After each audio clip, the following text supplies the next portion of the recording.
Vote کے حوالے سے جو مسئلہ پوچھا گیا ہے اس کے جواب میں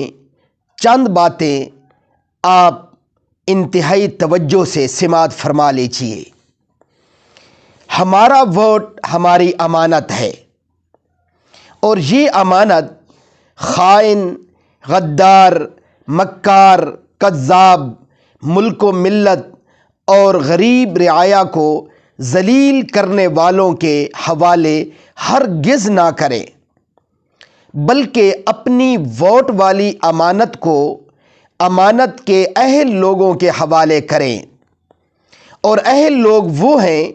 جو قرآن و سنت یعنی شریعت کو فالو کرتے ہوں یا شریعت کے زیادہ قریب ہوں، اور یہ بات بھی ذہن میں رکھیں کہ ان کے دلوں میں شریعت کو فالو کروانے کی فکر بھی ہو، درد بھی ہو، تڑپ بھی ہو۔